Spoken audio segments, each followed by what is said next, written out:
You can fake strength. You can fake confidence. You can fake kindness. In a world of digital masks and programmed smiles, you can fake almost everything. For a while. But there are things you cannot fake. There are tiny cracks, so small no one notices them, until everything falls apart. And Machiavelli, living among masked men in the court, knew exactly how to spot them. Because in his world, a stage full of opportunists and cowards, he couldn't afford to guess who was strong and who was merely loud. He had to see. He had to know. Before betrayal arrived. And he learned quickly that while strong men stay calm in silence, the weak expose themselves through patterns they don't even realize. Like a predator, he didn't look at action. He looked at the psychology behind the action. He discovered 3 behaviors, simple but lethal, that could expose a weak man the moment he walked into a room. These behaviors may seem subtle. Most people would miss them, but Machiavelli wouldn't. Once you recognize these patterns, in a colleague, in a friend, or worse, in your own voice, when no one's listening, you gain an advantage. Not just any advantage, a psychological dagger, a weapon Machiavelli used to survive the most treacherous political traps in history. Because when a weak man reveals his true face, it's not his failure. It's your opportunity. To trust or withdraw, to keep or cut. And this distinction, made in a split second, might be the only thing standing between you and collapse. The question is, will you see it in time, or has the crack already appeared? Right there in the mirror. And you've simply never dared to look? Let's begin with the first behavior, and perhaps the most subtle of all. The first behavior, and also the most subtle one, is not an obvious form of weakness. It's not a trembling hand, not a fearful gaze, not a hesitant step backward. It is words, but not just any words. It is excessive words, uninvited justifications, the constant need to explain, as if your very existence must be approved by others. That's when a man begins to turn himself into a witness against himself, in an invisible courtroom where no one accuses him, except the fear inside him. Machiavelli called it the first sign of weakness, over-justification, doing too much just to be understood, to be accepted, to be kept. He doesn't even realize it. But every extra word he speaks digs him deeper. No one asked, yet he explains. No one questioned him, yet he writes a caption, as long as an essay under a photo of nothing but a morning coffee. Weak men are never silent for long. They fear the space between words, fear being misunderstood, fear no one understands anything at all. Weak men explain. Strong men decide. That phrase isn't meant to humiliate. It's meant to wake you up. Because when a man needs everyone else to understand him, the truth is, he doesn't understand himself.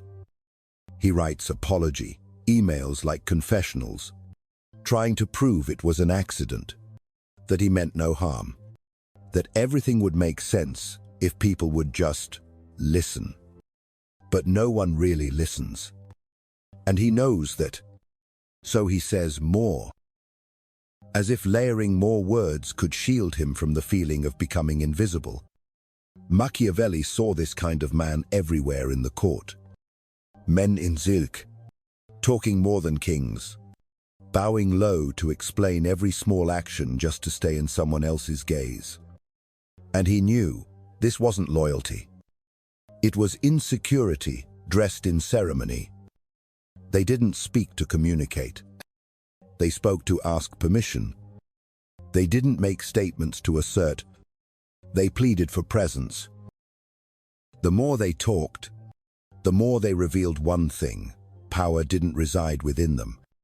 It lived in the eyes of others. When you see a man repeat his opinion over and over in a meeting, when you see someone send 3 messages just to explain why they didn't reply sooner, when you see someone post a story with a long caption clarifying their actions, you're not witnessing communication.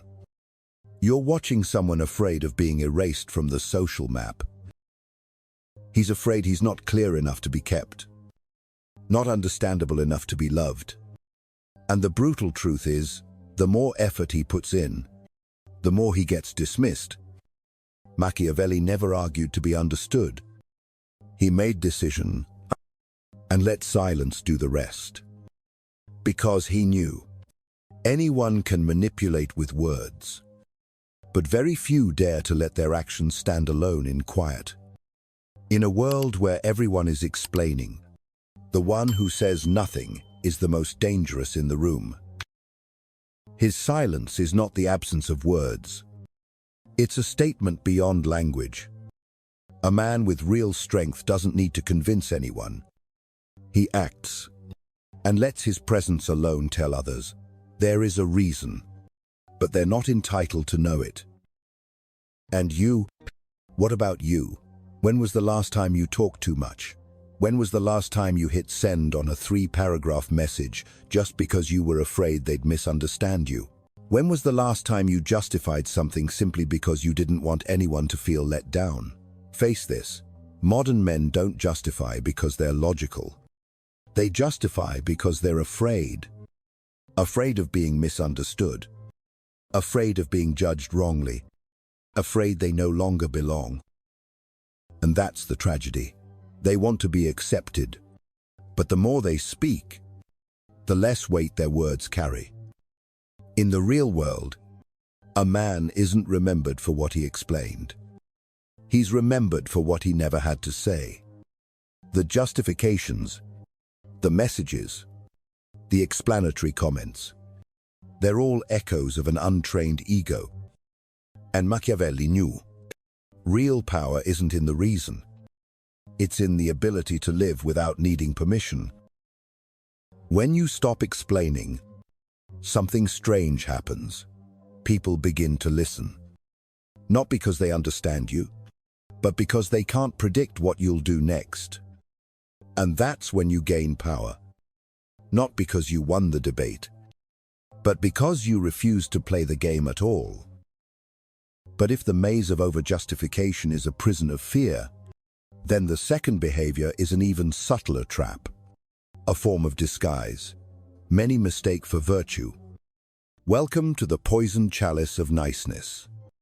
This is not true kindness.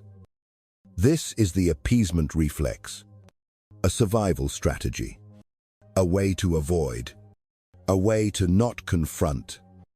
He's the one dropping a like on every comment in the group chat. The one always replying, whatever works for you. I'm good either way, while his inner voice screams in protest. In a meeting, he forces a smile, nods repeatedly, agrees with an idea he knows is wrong, just so he won't stand alone. But if you look closely, his eyes don't meet the speaker. His eyes look down, as if his soul is quietly sinking. And every time that smile appears, it cracks his mask just a little more. A mask painted with sweetness, but fractured with every moment he denies himself. Machiavelli once said, "A prince must learn how to do wrong, and only abstain when it's not needed." He wasn't endorsing cruelty. He was drawing a line. True kindness requires strength to choose. Forced kindness is merely surrender, dressed in poetic language. The terrifying part is, this man doesn't realize he betrays himself every single day. He believes he's being kind, but in truth, he's slowly dying inside the walls of agreement. Every time he can't say no, he kills a piece of his self-respect. And when fake kindness can no longer preserve peace, when sacrifice no longer earns approval, the poison sets in. That's why Machiavelli always watched these men closely. He knew they are the first to betray when the storm comes. Not because they are cruel, but because they are disappointed. And disappointment is the most dangerous form of betrayal, because it comes from feeling deceived by one's own kindness. So when you see someone who always nods, always smiles, always says, "I'm fine," don't believe it right away. Watch. See if he holds the line. See if he says no when it matters. Because true kindness never trades self-respect for temporary peace. Real kindness knows when to stay silent in the face of insult, but also when to stand up for what's right. Weaponized niceness. It survives by shrinking, by hoping not to be stepped on. But Machiavelli knew men like that can never be a stable foundation for power. Because power requires boundaries, requires firmness, requires the ability to walk out of a room with a single no and not feel guilty about it. A truly kind man doesn't need to be charming. He needs to be clear. And that clarity begins by standing still in discomfort, without smiling to escape it. And if the first behavior is justification that kills weight, and the second is kindness that kills boundaries, then the third is hunger, the bottomless hunger to be seen. It doesn't scream, it doesn't shout, but it eats away at every unnoticed moment. Every second, the spotlight no longer shines on him. This is the tragedy of reflected existence. He cannot feel real unless someone responds. Every post is a dose, every like, a heartbeat, every comment, proof that he hasn't vanished yet. He is a digital ghost, a being fed by interaction data, his personal brand stitched together from borrowed fragments. He fears silence will devour him, because deep down, he believes, if no one sees it, does it matter? Machiavelli knew. Behind the craving for recognition lies a quiet panic. The man who needs to be seen fears being forgotten. But this fear goes deeper than being forgotten. It's the fear of being erased. The fear that when the velvet curtain of attention falls, there is nothing left behind it. And in that moment, to destroy him, you don't need a sword. You only need silence. Picture this. The man stands on an empty stage. No more applause. No more spotlight. Only black mirrors in the audience. Phones turned off, reflecting a distorted image he no longer recognizes. And still, he performs, not for others anymore, but for the illusion he believes others want to see, until he loses the original. He no longer knows who he is. Change without a core isn't adaptation. It is disintegration. When you strip away attention, you're not attacking him. You're taking away the mirrors. You force him to face the void, and he crumbles. Machiavelli never needed to be seen. He only needed to have impact. And real impact doesn't depend on light. It happens even in darkness. The strong man builds his empire when no one is watching. He chooses to step off the stage, not because he's failed, but because he understands the spotlight is not a source of life. It is an addictive illusion.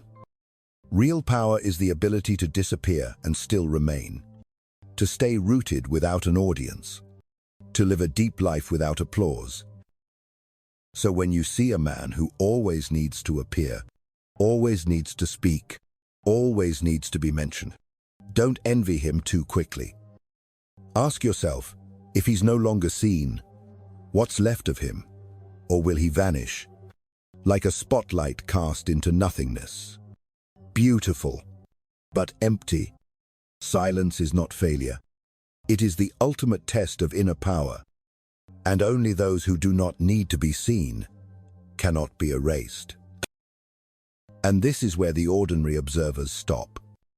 They've identified the three behaviors. They feel smarter, and they keep their distance. But Machiavelli would never stop there. To him, recognizing weakness is just the first step. The next move, the move of a master, is not to avoid weakness. It's to turn it into gold. Welcome to the highest lesson, the art of the power alchemist. Machiavelli's core principle is not to fight the weaknesses of others, but to harness them like a playwright who never shows his face. This is not crude manipulation. It's something deeper, a philosophy you might call architectural psychology. You don't forcibly control people. You become an architect who designs an environment where their flaws willingly serve a greater purpose, your purpose. Start with the explainer, the man lost in a maze of insecurity. Instead of confronting his endless justifications, you give them a noble purpose. Assign him to risk analysis and detailed reporting for your project. Suddenly, his excessive anxiety becomes caution. His need to prove himself becomes meticulousness. He will write 30-page reports, uncover every loophole, every potential issue, all just to feel safe and prove his worth. He thinks he's being trusted for his wisdom. In reality, you're turning his insecurity into a free early warning system for yourself. He feels understood while you gain the most precious assets, information and control. Next is the toxic appeaser, the man with the appeasement reflex. You can't trust him in a battle, but you can weaponize his fear of conflict into the most efficient tool of control. You give him a role in maintaining peace in the group. You give it a beautiful name, culture manager, people connector, or simply the mediator. Just like Andrew, the employee assigned by his boss to bridge the team. Every time the team has friction, Andrew walks desk to desk, smiling softly, diffusing the tension with lines like, "Let it go. I understand both sides. Just don't let the boss find out." He believes he's keeping the peace, but in truth, he's snuffing out every hint of resistance, not for the common good, but to protect a pre-designed order. No one on the team dares to speak the truth. And Andrew, thinking he was chosen, doesn't realize he's just the pressure valve, so that those with real power never have to show their faces. Finally, the performer addict, the man who craves the spotlight. With him, the tactic is simple. Give him a stage, but make it your stage. You hand him a microphone that's not plugged in. You let him be the face of the campaign, the one who gives the speeches, the one who receives all the applause on social media. He gets what he needs like air, attention, and you get what you want, a shield. He will absorb all the praise, and more importantly, all the arrows of criticism. While everyone is focused on the performer, they'll never see the invisible architect behind the curtain writing the script. He thinks he's the lead, but in truth, he's just an actor in someone else's play. This is the art of pulling the strings of willing puppets. They don't feel controlled. They feel empowered. Their loyalty is not to you. It's to the flawless role you've designed around their weakness. And the most terrifying thing is not that you control them. It's that you don't have to. They walk into the play themselves. They seek out the fake lights. They betray themselves, while you, quietly, remain the only one holding power. Because you're the only one who never needs to be seen. So if you ever find yourself explaining too much, trying to please everyone, or unable to stand being ignored, stop. Because chances are, You're not the one writing the script. You're just an actor. And the real writer is sitting behind the curtain. Silent. Watching. Waiting for the perfect moment when you push yourself toward him. And by now, you might think Machiavelli was a clever manipulator, the one behind the curtain pulling the strings of every character in the play. But he didn't write that book for those who manipulate others.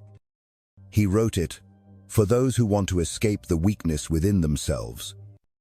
Because true power doesn't lie in reading others to control them. It lies in reading yourself and having the courage to dismantle your own weaknesses before they turn you into a puppet. The question is not, how do I make others follow me? It's, do I speak to be heard or to be agreed with? You'll see the truth in the smallest of details. A hasty like on someone's comment, not out of agreement, but to be noticed. A message sent that says, yeah, I think so too. Not because you actually believe it, but because you fear silence might dissolve the connection. You're not controlling the world. You're constantly adjusting yourself to every reaction, every like, every scene, every tiny sign that proves you still exist in the eyes of others. And in that process, you stop seeing yourself. Like standing before a one-way mirror. You think you're looking at your reflection, but in fact, others are watching you. And you don't even know it. You're too busy tweaking the image you see, unaware that on the other side is an observing gaze. Weakness is not tears. It's living your entire life, modifying others' perceptions of you, instead of modifying your own will. That's why self-mastery doesn't begin with dominance. It begins with noticing the little behaviors, the ones where you compromise your own voice because you're afraid of being left behind. It begins with asking yourself brutally honest questions. Before I post this, am I seeking validation or sharing value? Did I say yes to this meeting because it matters? Or because I feared the discomfort of saying no? Can I endure being misunderstood online without rushing to explain myself? And then, learning to stand still in uncertainty, without seeking confirmation, without needing agreement, without anyone having to validate that you're right. Just clarity within. No negotiation. No permission. No light needed. The final image is not of a manipulator smirking behind the curtain. It is a man, walking slowly off the stage, leaving behind the spotlight, the applause, and the artificial attention. He no longer craves to be seen. He has seen himself through every reflection and chosen not to live for them anymore. And from that moment on, he cannot be controlled. He doesn't need to dominate others. He simply refuses to be a puppet of himself. From now on, I don't need applause. I can hear the sound of my own heartbeat. And when a man is no longer a puppet of himself, he doesn't disappear. He becomes something else. A center of gravity. This is the final lesson, and the paradox of power the Stoics understood thousands of years ago. True power does not lie in controlling the external world, but in mastering the internal one. When you no longer need approval, no longer need praise, no longer need attention, you don't become empty. You become full. So full that your approval becomes an honor, your attention a rare reward. You no longer chase respect. You become the source of it. Picture this final scene. On one side, a phone screen blinking madly with notifications, comments, news, a never-ending storm of borrowed opinions and fleeting emotions. On the other side, in a quiet room, sits a man in silence. His silence is not emptiness or lack. It is a presence. It has weight, what physicists would call gravity. That gravity does not scream, does not battle noise. It simply exists. And its very existence begins to bend the space around it. The noise, as it approaches, slows down, weakens, and eventually falls silent. Because it cannot survive in a gravitational field of absolute steadiness. That is the power of the man who has mastered himself. He does not need to prove anything. His presence is proof. He does not need to introduce himself. His silence says it all. This is how you expose the weak without a single confrontation. Let them explain. Let them appease. Let them perform. Let them fill the world with noise to mask their emptiness. Your ultimate power is never needing to join their theater. Your silent existence becomes the mirror that exposes their chaos. True power never needs to announce itself. Let them chase echoes. And you become the silence from which all sound begins. That is not how you win the game. That is how you become the game itself.